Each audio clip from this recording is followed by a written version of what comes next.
Hello and welcome to Catholic Current, where we give you an update on events affecting the Church in the United States. From Washington, D.C., I'm Maura Moser. Last week, the Pope was not able to travel to Dubai for COP28 due to illness, but he sent a message from the Vatican. In it, he called for all to work for peace and to care for our common home. With a loud voice, let us implore leaders of nations that our common home be preserved. In particular, young people and the poor, whose prayers reach the throne of the Most High, ask this of us. For their future and the future of all, let us safeguard creation and protect our common home. Let us live in peace and promote peace. This week, we enter the second week of Advent. We once again spoke with Father Dustin Dowd, Executive Director of the Secretariat of Divine Worship, about this important season.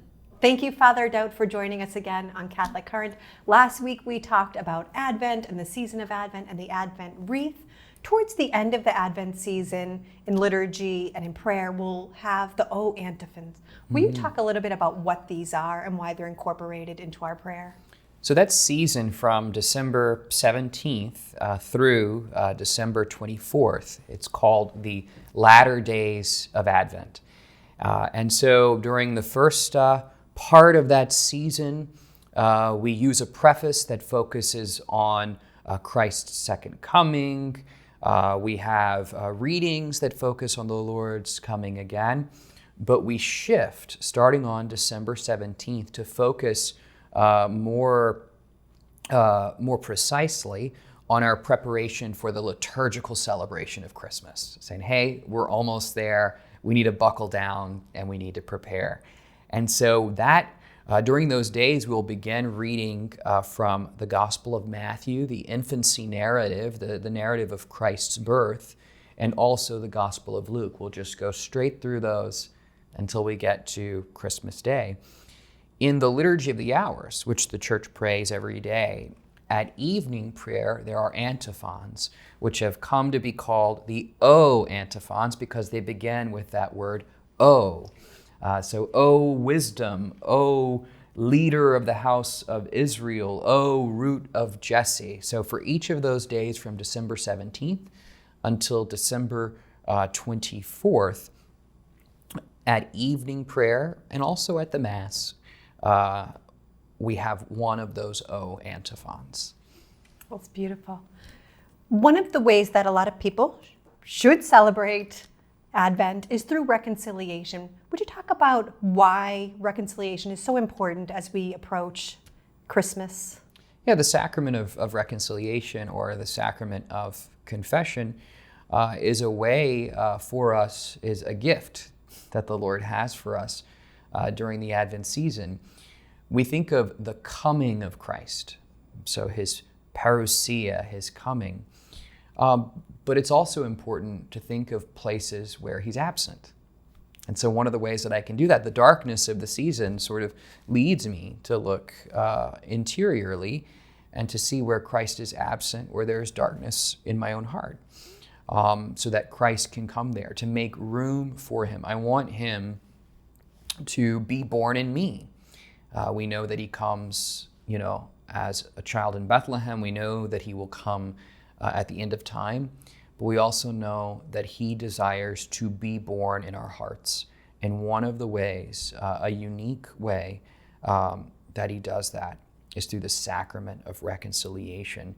And so in many dioceses across the country, they have a program called The Light is On for You, where all the church parishes in a diocese will be open for the sacrament of reconciliation on the same day at the same times. So I'd encourage those who are watching to look out for that, to see if that program, and if perhaps that doesn't happen in their diocese, to look to a local parish and to find their reconciliation times. Most parishes offer additional opportunities for the sacrament of reconciliation in Advent as a way for us to prepare for the liturgical celebration of Christmas. Father Dowd, do you have any favorite Advent traditions personally? I think one of my favorite Advent traditions is the Nativity. I remember as a little boy, my mother had this very small crystal nativity with small pieces, and they would sit on this, silver tray, and I would move the small crystal pieces around and tell stories, the three wise guys going to see the baby Jesus. And then as I've grown up, I now have a nativity set that was one that my parents had given my grandmother. And so every year Avon had a nativity set, and they gave her a piece every year. And later my dad would buy me my own version of that one. And so the nativity set, setting up the stable, and then, depending on different traditions, having different pieces arrive, as Christmas becomes, as the day of Christ's birth becomes closer. I think that empty stable is a really beautiful image for us to sit with when it comes to the Christmas season, Christ being born in our hearts. And I think folks arriving is a way to generate a kind of excitement, to generate an enthusiasm, not just for, a warm and fuzzy feeling, but enthusiasm and excitement for Christ's birth in my heart, Christ's birth in my family's heart. So yeah, the nativity is a tradition that's pretty close to me. That's one of my children's favorites as well. So they enjoy moving the pieces around. Absolutely. Father Dowd, during Advent, there are a lot of feast days. We have Our Lady of Guadalupe. We have the Feast of the Immaculate Conception. So many days to celebrate during Advent. Could you talk about some of these? So it's important that we celebrate the feast days of saints during the season of Advent. We know sort of the liturgical season, kind of has a primacy, but each of these saints can give us a picture of what God is trying to do in our hearts. We can sort of, that's what he's trying to do. It gives it some flesh. What does Advent look like for me? And so no matter our state in life, we can turn to Our Lady. We remember her Immaculate Conception on December the 8th and how she lived a life of purity. And so we can turn to her and say, that's what that looks like. Or we can turn to Our Lady of Guadalupe and Juan Diego who in fidelity to Our Lady, even after he shared the message of Our Lady with powerful folks who did not believe him. He tries to go around that mountain and to avoid her so he doesn't have to hear from her ever again. And yet she finds him and he remains faithful. So, that's what Advent looks like for me. We can see Advent in the flesh in the saints. And so to celebrate St. Lucy, Our Lady, Juan Diego, to St. Ambrose, St. Nicholas, to celebrate these saints again, a way for us to see how Advent becomes a reality. Christmas this year is on a Monday. We know folks will be going to church on Sunday. Do they have to go again for Christmas Day, Father Dowd?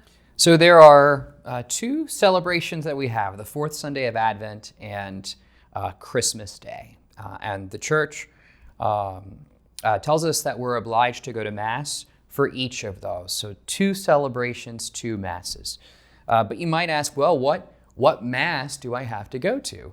The church says that we can fulfill our obligation to attend Mass on the day itself or the evening of the preceding day.